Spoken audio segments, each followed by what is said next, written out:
Hello friends, good evening. आज हम लोग क्लास 10th का आलोक बुक है मैथ द्विघात समीकरण स्टार्ट करने जा रहे हैं। तो समझिएगा कि द्विघात समीकरण होता क्या है कि दो चर घात वाले रैखिक समीकरण को हम लोग द्विघात समीकरण कहते हैं। और द्विघात समीकरण का पावर कितना होता है? अधिकतम 2 होना चाहिए। कितना? ध्यान दीजिएगा, इंट्रोडक्शन क्लास है, इसमें ध्यान दीजिएगा।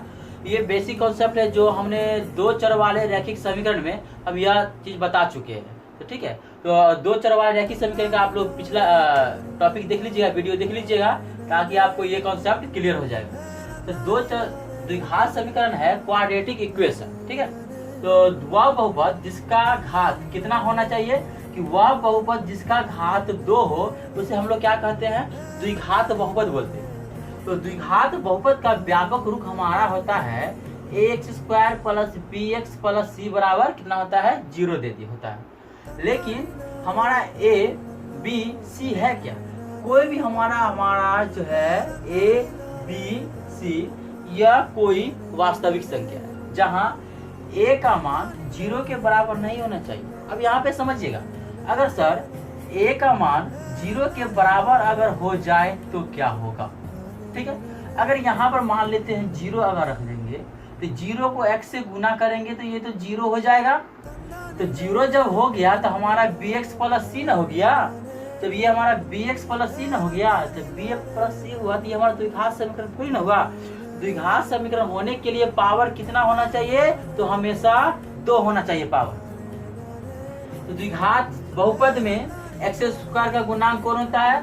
जो x के बगल में गुणांक रहता है वह x² का गुणांक होगा, और जो यानी कि x² गुणांक यहाँ a हो जाएगी और x का गुणांक b हो जाएगी, और c हमारा क्या है? तो c कोई अचर पद है, यानी कि इंग्लिश में इसको हम लोग बोलते हैं वेरिएबल बोलते हैं। ठीक है, तो x² का गुणांक हमारा a हो जाएगा, x का गुणांक b हो जाएगा, और c हमारा क्या है? अचर पद वेरिएबल है।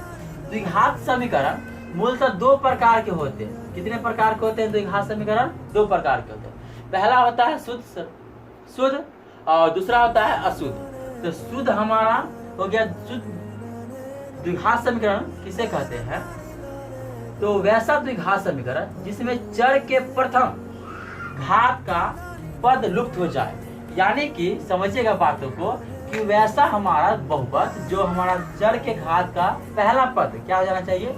लुप्त हो जाना चाहिए। चलिए समझिएगा, पहले ax² plus bx plus c है, ये हमारा द्विघात बहुपद का व्यापक रूप है। तो डिफिनेशन में बोल रहा है कि वैसा द्विघात समीकरण जिसमें चर के प्रथम घात का पद लुप्त हो, प्रथम चर। तो प्रथम चर हमारा क्या हो गया? घात को उसे क्या कहेंगे हम लोग?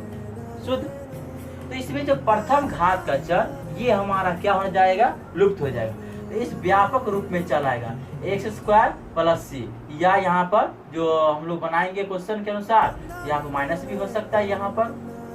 तो समझिएगा क्या है। अगर अब ये ऐसा नहीं है कि प्रथम पद, ये प्रथम पद बोल दिया है तो आप इसको शून्य कर दीजिएगा। अगर ये शून्य हो गया तो हमारा bx प्लस c के रूप में आ जाएगा, जो कि हमारा द्विघात समीकरण है ही नहीं। तो हमारा किस रूप में आना चाहिए? ax² plus bx plus c के रूप में आएगा। और ध्यान दीजिएगा दूसरा क्या होता है, जैसे एग्जांपल देख लीजिए, 9x² minus 36, 4y minus 9, 4y² minus 9, और बहुत सारा हो सकता है इत्यादि। मिश्रित या अशुद्ध द्विघात समीकरण कि वैसा द्विघात समीकरण जिसमें चर राशि के प्रथम एवं द्वितीय पद घात पाए जाते हैं, यानी कि प्रथम और द्वितीय दोनों के दोनों घात इसमें क्या किया जाता है? पाया जाता है। उसे हम लोग क्या कहेंगे? अशुद्ध, यानी कि मिश्रित बोलेंगे। तो इसका व्यापक रूप हो जाएगा ax² plus bx plus c बराबर 0।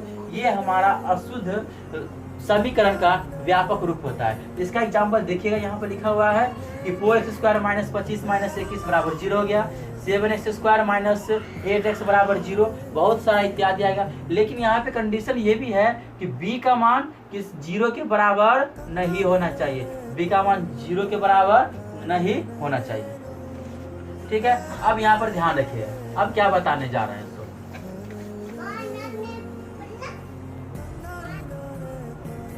तो अब ध्यान दीजिएगा इसमें एक तो दो फार्मूला और होता है। क्या होता है कि दो फार्मूला, जो ये दो फार्मूला पे क्या है, पूरे के पूरे द्विघात समीकरण खत्म हो जाएगा आपका। पहला होता है कि विवेचक या विविध कर, क्या बोलते हैं, विविध कर।